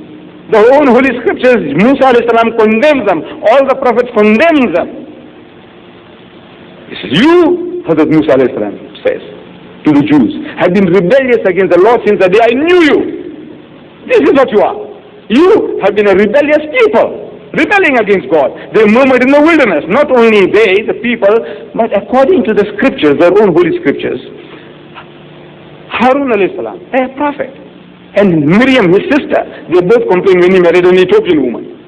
Hazrat Musa alayhi salam, according to the Bible, besides his wife Zipporah, must be a Jew like himself, now he goes and marries an Ethiopian woman, an African woman, a Bantu woman, an Abyssinian. And they murmured against him. They complained. They said, this guy, he's gone mad, this Musa. Going and marrying the black Baki. What is this in her? Look at that. The thick lips. Cold black, well-baked color. What is this in her? So Allah Bari Ta'ala, because of this racism, look, this sickness is there with them from the beginning. Leave out Hajara one side. Against Hazrat Musa alayhi salam they're complaining. Who? A Nabi of Allah, according to them. Harun alayhi salam is complaining against his own brother, and his sister Miriam is complaining. So Allah struck them both with leprosy. For the racism, racist when the word go. And for that racism they're getting enough. For 1,000 years they're racist. They are now supposed to be the fittest people to fight against racism, because they know what racism means. They should be the guides of mankind to tell people, look, this is a sickness. Because of racism, Hitler destroyed 6 million of them. Those pogroms against the Jews, what for? Racism. They are the fittest people to fight against racism. Well qualified. Best qualified people on earth. Are they? But no, they don't want to do the job. They become racist themselves now. What the Germans did to them, now they're doing to the Palestinians. For what sort? They're asking for their home. So look, this is our land. This guy said 2,000 years ago our great-grandfathers were there. You have such love and feeling? Your great-grandfathers were 2,000 years ago. I said, yes. You never smelled this land. Now you come and grab it from our hand. But look, he said, look, my father died and he was buried there. I know, I buried him myself. This is my place. This is my land. Who has a greater right to that land? Your great-grandfathers were 2,000 years ago. Not on this piece of land. Palestine was big. They could be anywhere. Now you come and rob me of my land? My father was there, my grandfather was there, and I was born there. Me, myself. And you kick me out. Who has a greater right to this land? Now you go and have Camp David Accord. With who? With Egypt. I said, look, the house is mine. Talk to me. He said, no, we want to talk to Egypt. We want to talk to Jordan. He said, who is Jordan and who is Egypt? Whose house is this? You robbed me of my house. Talk to me. He said, no, you're a terrorist. I don't want to talk to you. this is what they did. What are they doing? What are they fighting about? This man said, look, this is my house. Give it back to me. He says, no. He says, I still remember. The umbilical cord is buried there. The cord that, when the child is born, is buried there. My association with this land, my father, my mother, my grandfather, my grandmother, my madrasa was here. No, I won't talk to you. I want to talk to Egypt. I want to talk to Jordan. I want to talk to Saudi Arabia. Who the hell is Saudi Arabia? Who the hell is Egypt? This is my land. This is my home. Talk to me. Come right with me. He says, no, I won't talk to you. What sickness? Well, just think on the human level. Allah has given them such great intelligence. Let's see how minds can get perverted. Programmed, brainwashed. The basic thing, you steal my property, talk to me. Now you will settle with Mr. Muhammad. So what has he to settle my affairs with you? He come to me, ask me, say, brother, forgive me, look, I spent it already, maybe one day I will try and rectify this. Talk to me, maybe I'll give in. The Arab is, Allah has made him that. Allah says so. He's Halim. Ismail, his children, Halim, means submissive, suffering, they're patient. You go and talk to him. So I'm telling the Jews, these young men, I says, what is the real difference between us? Nothing, really nothing. We are one people, wallah, and we are one people. With the Christians, we have a lot of problems. He believes in so many things. At every step now we are having a confrontation with the Christian, not with the Jew. Our only problem with the Jew is political. We are not fighting the Jew because we say he is a Jew. Kill him because he's a Jew. No. We say, look, you stole my land. Give me back my land. This is the fight. It's about land. It's not about religion, not about race. Kill the Jew because he's a race, different race. No. The Arabs never thought like that. They said, look, this is my land. Give my land back to me. It's a political war. With the Christian is ideological, theological. At every step we have a confrontation with the Christian, not with the Jew. Our only confrontation is land. So I says, this problem is easy of solution. Solve it easy. And you seem like a madcap. You say, look, what? The best brains in the world can't solve it and you say easy? I said, it's easy. I say it's very easy to solve. Allah says so. وَآمِنُوا بِمَا أَنزَلْتُ مُصَدِّقًا لِمَا مَعَكُمْ وَلَا تَكُونُوا أَوَّلَ كَافِرٍ بِهِ وَلَا تَشْتَرُوا بِآيَاتِي ثَمَنًا قَلِيلًا وَإِيَّايَ فَاتَّقُونِ. Believe in me. Believe in me. If you وَإِيَّايَ فَارْحَبُونَ and fear me and me alone. In other words, do right. Fearing Allah means you do what Allah tells you to do. Do justice. Do justice and you have nothing to fear. Be just. So I said, look, we are one people. In our moral law, we are one. In our concept of the divinity, we are one. In our ceremonial law, we are the closest. We are one people, coming from Father Abraham, Ismail and Ishaq and his children. And we have now inherited the religion through Hazrat Ismail, through our Nabi Karim. So mentally, we are also become Semites. Though we may be Aryans at home, my people, we are Aryans. But mentally, I'm a Semite. I'm like the Arabs. We Muslims are all one, thinking alike. When a Muslim gets hurt in the Middle East, it's hurting us all. What for? We're not Arabs. But no, it hurts us because they're my people. They're my brothers. Anything happens to a Muslim in China, it hurts us. They're my brothers. It's hurting us. In India, same thing. My brothers, it's hurting us. Racial barriers are gone. So I said, we must become one people. There's really no difference. The only difference is the label. You got a wrong label on. See? The label, change the label. You say you're a Jew. Yes, become Muslim, because we are believing the same thing. I says, the Arab world is sick. The world is sick, the Arab world. It is a sick body. Then it needs a new heart. And I say, you are that new heart. But we know from Chris Barnard's experience here, in the Quds here, that when they put a new heart into an old body, the body once is fighting against the heart because it knows the way Allah has made that this is the foreign thing in the body, different cellular construction. So the body starts fighting the heart. If the heart dies, the body dies, but the body doesn't know. It wants to kill the heart. because this is a foreign element. There's a fight going on. So they drug the person. So the fight is less. Allow the body to get acclimatized to that new heart. This is the system that they work on. The body of the Arab world is sick.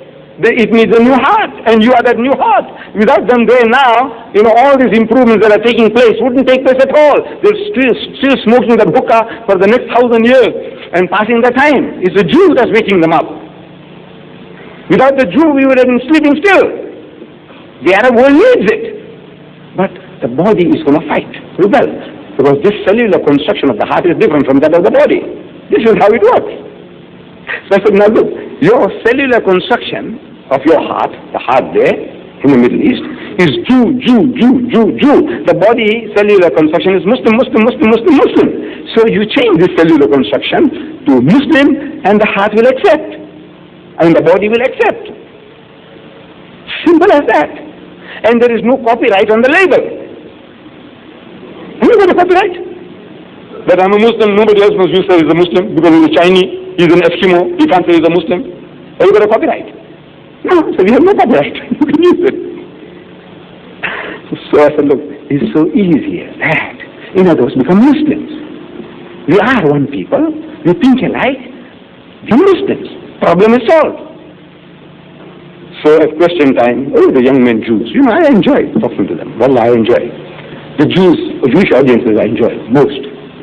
They give you a good fight. And I like a good fight. But they are fair. The student, he is coming out head on. But when he's defeated, he acknowledges defeat. That's the greatness. He must acknowledge that he's beaten. So question time. One fellow stands up. These are all Muslim medical students. He said, why don't you change your label? I said, change your label to solve the problem. I said, you have beaten my brother once. You beaten them twice. You beaten them thrice. And I said, you can beat them 30 times. But you haven't solved the problem. You'll never be able to solve the problem. Because at the moment is a problem of technology. Technologically, you are superior to my brethren. Physically, the Arab soldier is a better specimen of manhood than the average Jew. He's a better man, physically. But he's getting beaten. Because technologically, that guy has got better education. You see, the average Arab soldier may be a standard 6 guy. The average Jewish soldier is a matriculant. So he can follow instructions far better, more effectively than the Arab. That's why they're getting beaten. Technologically, the armaments. They can use better armaments. They got better armaments, better supplies. With the others, the Russia won't supply us, but America is giving them to the Jews. The most sophisticated weapons of attack and defense. Russia stealing all our money, he's only giving you defensive weapons. You just sit back and get, you just protect yourself, and that's you're getting hiding. So I said, look, it's a battle of technology. And technology is not a closed shop. A time will come when the Arab also will catch up with you. And a time will come when the American will let you down.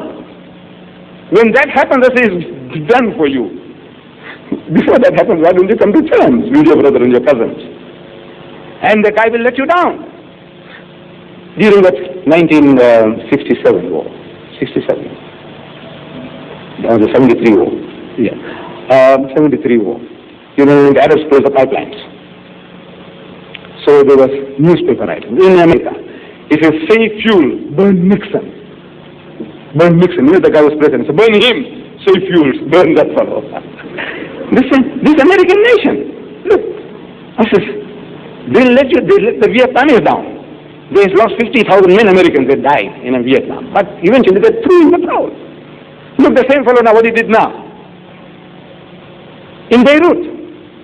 He was there with his navy there, and he's shooting 35 miles away, hitting at those people in the mountains, the Muslims. This American fellow, big bully, shooting from 35 miles, his cannons. Nobody can come anywhere near to shoot at his boat. 35 miles away he's shooting. And he's barricaded himself, militarized himself. One Muslim did the job, one man. That one man did the job. He changed the whole American Navy, one man. Whole of the British force, whole of the French force, whole of the Italian force. One man did the job. Do you know that? Not the whole 100 million Arabs. One man did it. In a truck with dynamite, he went and smashed into the Americans. 260 he killed one hit. And the Americans couldn't stomach that. They can hit you, yes, but they can't get hurt. They mustn't get hurt. So the Americans started crying, our son, bring them back, bring them back. So the Americans went, the Navy went, His Marines went, the French went, the British went, the Italian went. Who did it? One man did it. That spirit is required. If you are prepared to pay for what you want, there is nothing on earth you can't get. This is the law of Allah. You give what you are supposed to pay for what you want, and you can get it. One man can chase a whole. This atom bomb is nothing. What is atom bomb in the mind of man? Where is the atom bomb? Where is the atomic plant? Well, you can destroy it. They are barricading the White House now in Washington. Do you know that? It's this mentality they are barricading against. Look, these guys are too dangerous now. They know now how to hit. So I said, look, let's come to terms. You beat my brothers 3 times. You beat them 30 times, but you haven't solved the problem. They can afford to keep on coming back 100 times. But if you lose once, I say it's done for you. Only once. You have to lose only once. And you are wiped out for good. Why wait for that? Why don't you come to terms? Shh. Change your label. Change your label. So this questioner says, why don't you change your label? This is very young. I like that. You see, he's coming for a fight. So I said, look, I don't mind. I don't mind changing my label. But I said, when I want to change my label, you're going to put hurdles in my way. You will tell me what to do. Like you did to that Afrikaner. He wanted to marry a Jewish girl, an Afrikaner. So they said, you must learn Hebrew. So he learned Hebrew. And you must learn all the laws of the Talmud and the Mishnah and the Torah. He mastered all that. Then he says in the Sunday Times, there was an article with this picture, he said, and at the age of 23, I was painfully circumcised to become a Jew. Of course, they don't have to do it to us, we are already circumcised. But now, so I said, but that guy is still a 3rd grade Jew. In your mind, he is still a 3rd grade Jew. Let's say I succeed. First thing, you don't want a black man. The white man, willy-nilly, because their daughter is running away, you want to convert him. All right. But me, you don't want really, you don't want me. But suppose I succeed in going through all the hurdles and you convert me to become a Jew. I said, what have you achieved? I said, how many are you in the world today? So somebody said, we are about 12 million. They are about 15 million now. 12 million. I said, all right. So if we become 12 million in one, me also become a Jew. It's 12 million in one. But I said, if you change your label, we are 700 million then. We are 1,000 million now. I said, we are 700 million. I said, we become 700 million in one. Can't you see the difference? I said, you're a businessman. You as a businessman, you know that if you have a product for which you have a market of 12 million pounds of 5 roses tea, for example. You change the label and you get 700 million people to buy. You are a bloody fool, I said, if you don't change your label. No, and there's no copyright on the label. No copyright. Put it on, man. You get 700 million karmas for your product. So you are a fool if you don't change your label. And I tell you, the young men, I can see very sincere. Look, there's some goodness in them. With all the things that are going on, there is certain goodness in them, which bulk of our people they lack. They haven't got it. You know that Shatila and Sabra massacre, they killed every man, woman and child. And even the horses were killed. This is the reminiscence of what they did to the Philistines in the book of Joshua, chapter 6, verse 21. And they killed every man, woman and child, young and old, and even asses were not spared. Donkeys, they killed even donkeys, the Jews. So now, Shabra and Shatila, they did it again. But this time they said, we didn't do it. It was the Christians who did it. I said, all right, but who was showing the flares, torches? Who was showing the torches? Not you? But we must take off our hat to the Jew. They are our cousin. With all the shortcomings, we have a lot of shortcomings too. They have something good in them, I tell you. 300 to 400,000 Jews, they gathered in Tel Aviv outside Begin's house and saying, Begin and Sharon are murderers. There's blood on your hand. Resign. Did they do that? The newspapers of the world carried it. They did that. That you are murderers. They call the Prime Minister murderers. There's blood on your hand. You, Sharon and Begin, must resign. You are murderers. There's blood on your hands. Well, not a single Muslim nation, as far as I know, nothing happened in Karachi, nothing happened in Islamabad, nothing happened in any Muslim capital of the world. Not even a word of protest. So I'm asking you, and I'm ashamed to have this recorded, but it's a fact. I said, who is a better man, a Jew or you? He protested against his own people. So you are a murderer. There's blood on your hand, you must resign. 300,000 they gathered. And they made a big noise. The Muslims said nothing. So there is some goodness in him. And I believe that they are not meant for destruction. We haven't done our job. For 1,000 years they ran to Muslim lands, the Jews. And in 1,000 years we didn't convert 1,000 Jewish families to Islam. This is it. Imagine. 1,000 years they came looking for shelter, for protection, for aid, and you couldn't convert 1,000 Jewish families to Islam. Either there's something wrong with you, or Islam is a spent force. You tell me, which? 1,000 years you couldn't convert 1,000 Jewish families to Islam. Why didn't you? Because you were satisfied, you were smug. He said, these are the Hazrat Musa al-Islam ki kaum hai, these are the people of Hazrat Musa al-Islam. Leave them alone. Leave them alone. Allah says, ta'alaw, call them. Ya Ahl al-Kitab, O Jews and Christians, ta'alaw, come. No, you didn't read that. Ya Ahl al-Kitab, la taghlu fi dinikum. You didn't read that. That's the trouble. You're not doing the job. So what, Allah comes down from the heaven with a whip in his hand? No. He tells the message, give it to him. Give it to him.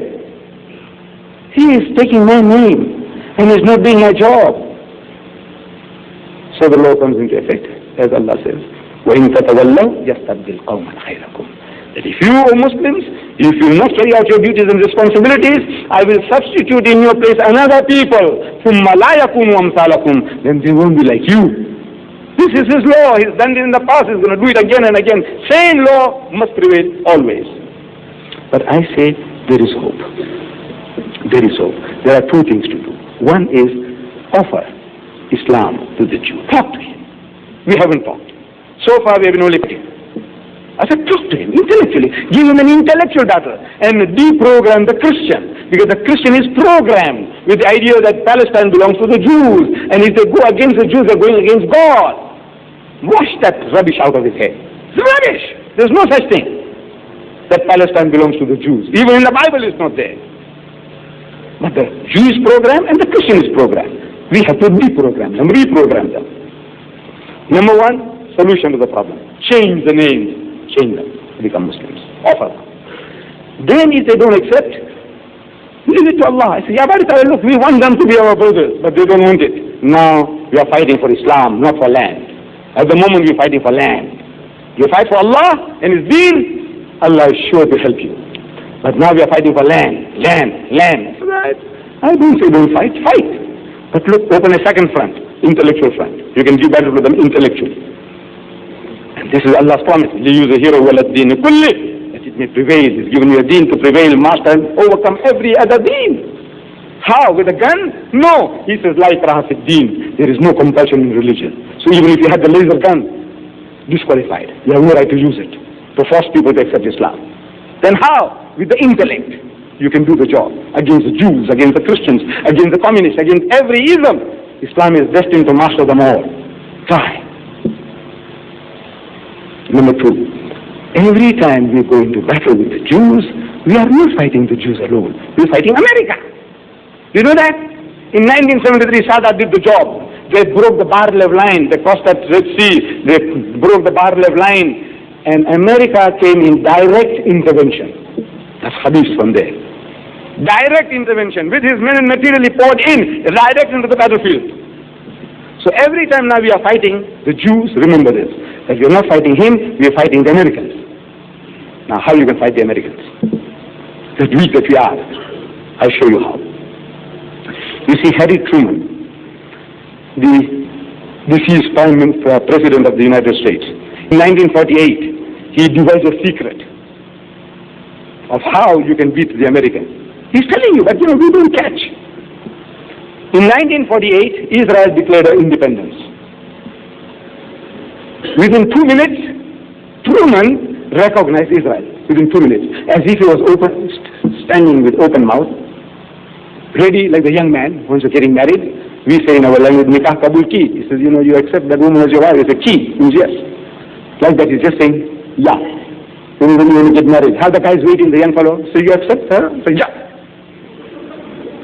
That guy was waiting with his open mouth, Truman, to say he accepts her as his bride, Israel. So a reporter subsequently at a press conference asking him, he said, look man, what was all the hurry for? 2 minutes. That means this guy just says, we are declaring independence, and by the time the voice reaches there, he said, we accept. What was all the hurry? There are 100 million Arabs. They'll be offended with you. So Truman said, there are no Arabs in my constituency. In other words, the people who voted me into power are the Jews. There are 6 million Jews in America. And through the Jewish vote, without the help of the Jewish vote, you can't make a headway. While I was in these Arab countries, the Gulf states, the Daily Gulf Times dated March 14, last month, 14. There's 1 month and 1 day ago, one day of a month, 14th of March. Here is a cartoon in this Gulf Times newspaper. It shows a would-be president of the United States. He is marching to the presidential chair, the White House, and he has to pass through a maze of the Star of David. Beautifully portrayed. But now, what do you learn from that? That means no American president can ever become the president of the United States without Jewish support. Without going through the Jewish maze of the Jewish Star of David, nobody can become a president in the United States. You need Jewish help. The M block, 6 million votes. Right. So now to neutralize that, we need 6 million Muslims there, no? And you can't get them in. They won't allow any more Pakistanis, no more Arabs, no more Bangladeshis. No more. Under some special circumstances, one here, one there, half a dozen swallows don't make a summer. We want 6 million. How can you get 6 million in there? Impossible. But for the price of an AWAC, for the price of a fighter plane, you can win over, you can change, and you can convert 6 million Negroes to Islam. One fighter plane. Cheap. I tell you, it's cheap. I can't understand why can't you think?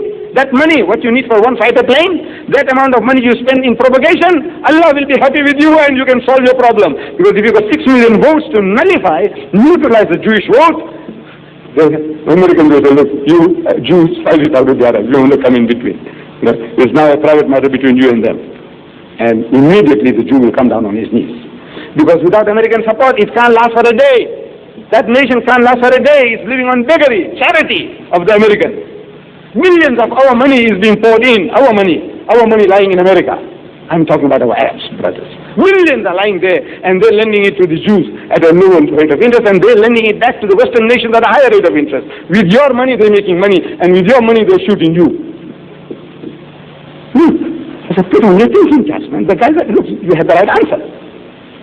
The right answer, Truman told you. Look, no Jews in my constituency. Put them in. Put Muslims in his constituency. How?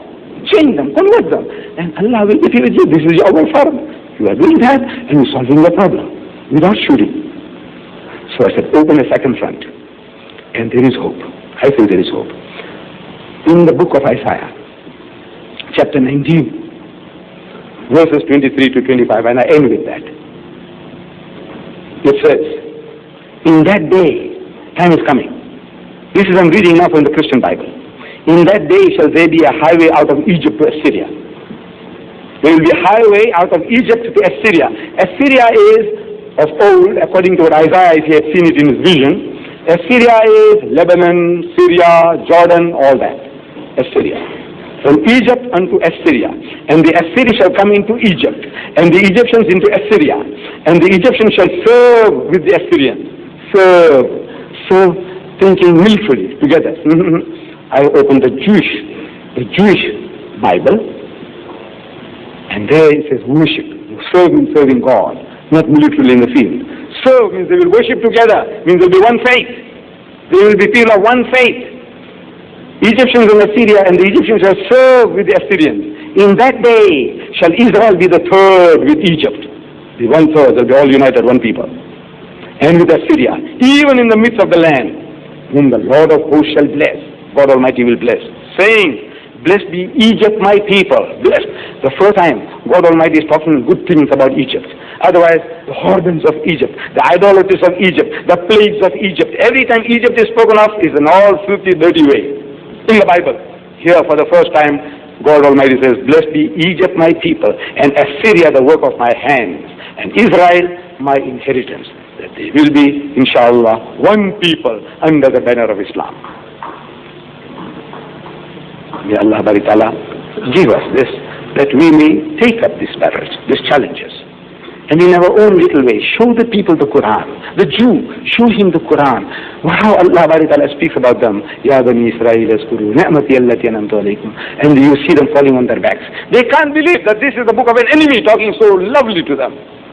Can Muhammad speak like that? No, this is Allah talking. And there is a plan. In this plan, I said destruction is not the outcome. But we are going to get this punishment. Again and again, we need a beating because we are not purified yet. Our motives are not purified yet. We need a beating. And they also need purification. Both. But once we accept Islam, as it happened in the past in the time of our Nabi, the Aus and the Hajraj, they became one people under the banner of Islam. The same thing Allah can save us. Hold the Quran. Offer them the Quran. To the Jew, to the Christian, to the atheist, to the agnostic, offer the Quran and grade upon the rope of Allah that we become one people. Wa akhiru da'wana alhamdulillahi rabbil alameen. Brothers and sisters, Brother Ahmed Deedat mentioned earlier this evening that when the heart is dead, then the body is dead. There are other people who argue that when the brain is dead, then the body is dead. It's recognized in South Africa, you're only dead once you have a certificate to say that you are dead. We say thank you very much to Brother Ahmed for what I believe to be a very interesting presentation of the subject. For those who may not have timed him, he was on his feet for 1 hour and 35 minutes, and I'm sure he can go on. At his age of 66, I think he can be thankful that Allah has blessed him with wonderful energy. May that energy last for many, many years, inshallah. Before we come to the question time, if there are any, let me just remind you that we have on the stage here translations of the Holy Quran. The normal selling price is 10 rands each, 15 rands for two. The special price is 7 rands 50 per copy, or 10 rands each, or 10 rands for two. Sorry, I repeat what I said the other night. Buy these Qurans. Don't buy 2, buy 4, buy 6, and give it to people as a gift for their birthdays and for their weddings. Give it to the Muslims, give it to the non-Muslims to read. When you think in terms of wedding gifts, you never know what to buy. And when you buy it, they say, I've got 10 Pyrex dishes. Give them 10 Qurans. Give them only Qurans. They can't keep all those Qurans in their home. They'll be forced to give it away. They are spreading the message. They are then serving the purpose and performing the duty that Rasulullah sallallahu alayhi wa sallam asked him to perform when he spoke at the last khutbah. For those of us who cannot afford to buy the Quran, please write to the Islamic Propagation Center, Box 2439 Durban, and just state, I cannot afford to buy the Quran. You'll get your free copy. The tapes, the normal cassettes, will be ready early next week. The video cassettes of the series will be available in plus minus 3 weeks' time. As you can see, it's being done by professional people. I believe they said there will be a professional trinity on the stage, so that's why they did it. The video cassettes will be 25 rand each. And you can write to the Propagation Center. Don't understand this business because Mr. Deedat also doesn't understand it. He says you write for a tape, for a cassette. You send your 25 rands, they send the cassette to you. You keep it for a month. If you like it, keep it. If you feel, well, I've seen enough and I've made 10 copies of it, send it back, you get your 25 rands back. We invite you, please, to come tomorrow evening to the City Hall. The topic promises to be an interesting one. The crucifixion or the crucifixion. Please be early. The City Hall is not that big. Ask the Malay choirs, then I'll go to the Good Hope Center. On Monday evening, At the Affluent Civic Center, the topic will be Al-Quran, a visual miracle. A brief answer was given the other evening. What miracles did Muhammad sallallahu alaihi wasallam perform? In the Quran, we say in the ahadith, there are tons of examples. Some may question, are the ahadith valid or are they invalid? We say, well, forget in the ahadith. The Quran is the living miracle and the visual miracle of Muhammad sallallahu alayhi wa sallam. And I don't claim to be able to take over the topic of Brother Ahmed, but all the miracles which Jesus, peace be upon him, performed, and Nabi Musa alayhi salatu wasalam performed, the only people who could testify to that were the people who saw it. Here anybody can testify, Muslim or non-Muslim, you can touch it, see it, and you will be convinced. Please come on Monday evening so that you could also learn further how you can prove that Al-Quran is the visual, living, and ever-living miracle of the Nabi Muhammad sallallahu alayhi wa sallam. On Tuesday evening in Kensington Civic Center, which will be the farewell lecture, the question is Jesus God? We come now to question time. And I think I speak English to a fairly decent degree. I don't think my voice is bad. I said it is question time. Some people misunderstand it. They think it is lecture time. Some people misunderstand it. They think it's debating time. I think Brother Ahmed has shown in his life that if you challenge him to any debate on the topics in which he specializes, he is only too willing and only too welcome and only too ready to come. If you want to have a debate, please hire a hall and give him decent time in which to prepare his topic, then you will have a debate. But now the normal form or the format of a lecture is, I say what I like to say, or what I think I would like to say, and then you put your question and I'll give you an answer. We don't fight, we then don't argue. When we come for question time, there's a microphone in front here. Please come and put your question. One question at a time. If you have more than one question and there's a queue behind you, please then go to the back of the queue for the second question. It's over now to question time.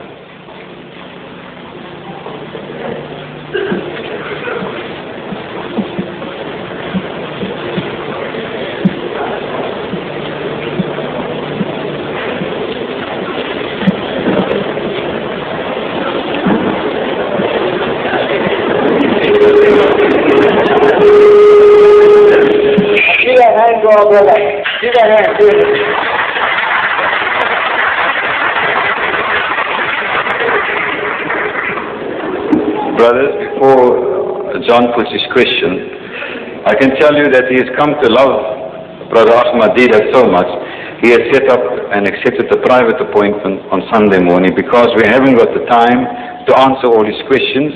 He doesn't perhaps put it in a clear manner at all times, but I feel he is interested and he's here. But he is invited on Sunday to come and spend a short time with Brother Ahmed. A question, please, John.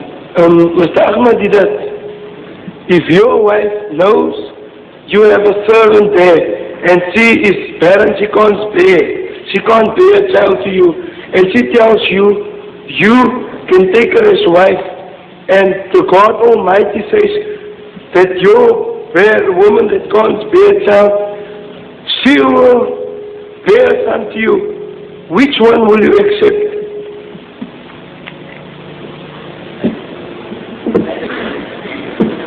I think what young John has in mind is this, that Sarah, the wife of Hazrat Ibrahim alayhi salam, she couldn't bear any children. No children. So, getting old, Hazrat Ibrahim alayhi salam is getting old, Sarah is getting old, everybody's talking about she's barren. It's a disgraceful thing among the Eastern people not having a child. So she says, look, go unto Hajra, and we get child by her. Now this is how weddings took place. There were no ceremonies going to court before the magistrate, and then he reads out a formula to you, and then he gives you a certificate. No. My daughter, you see all the prophets when they went to the wife, he said, take her to wife. That means it's yours. And he's his wife. only man who has the right to her is that person to whom the woman is given. Hajra was supposed to have inherited, Sarah is supposed to have been given this Hajra as her maid. And she says, look here, have her. And Hazrat Ibrahim alayhi salam, a man of God, a friend of God, would he say that he was committing adultery with her? If he was, God Almighty would have reprimanded him. No. His friend, Khalilullah, the friend of God, everybody says, the Jews say the father Abraham, the Christians say father Abraham, Muslims say father Abraham. This father of ours committing adultery? Can we ever think like that? Can we ever talk like that? So he goes on to her and she begets a child.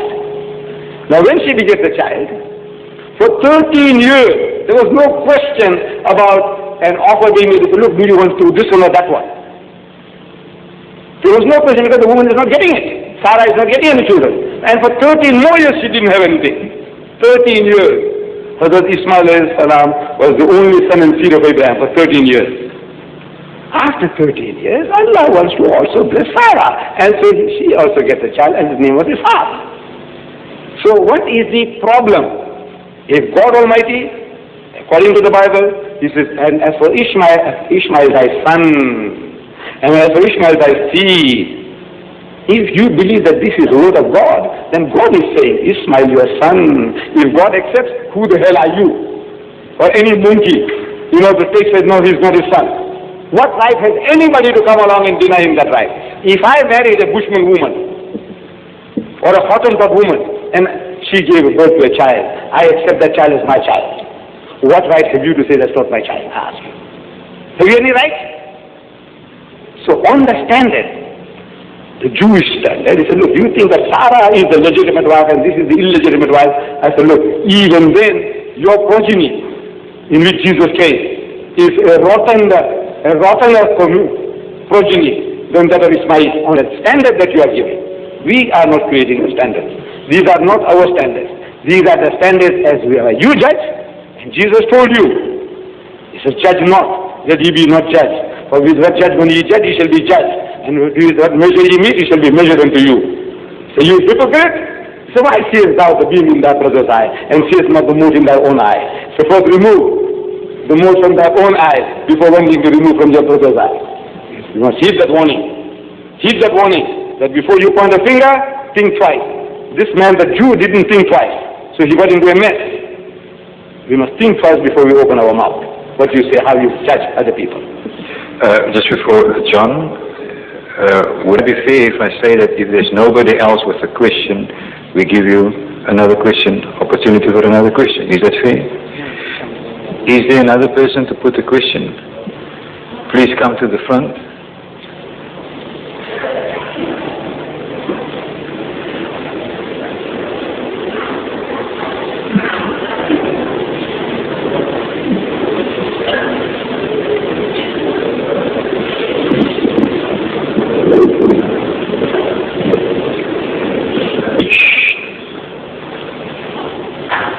Mr. Chairman,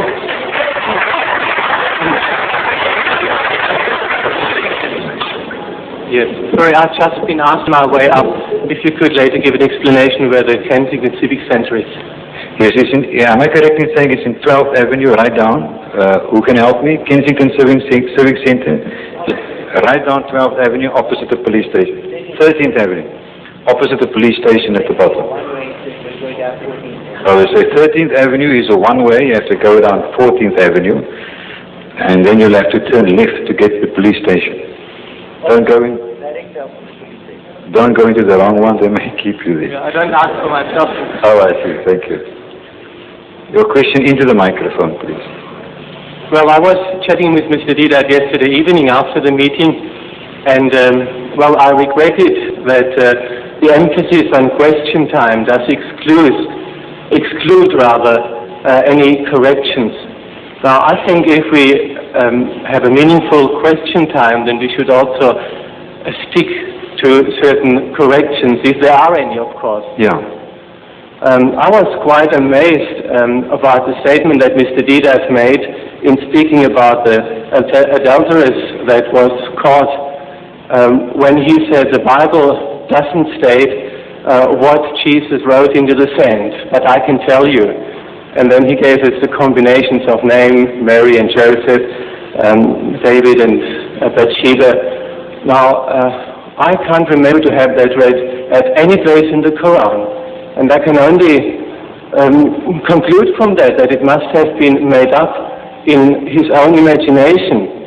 Now, I think truth in that respect is very important, because it could start off a filthy thinking on these aspects, as has been also, had a tendency yesterday night in certain combinations that I have discovered where I felt very, very sorry.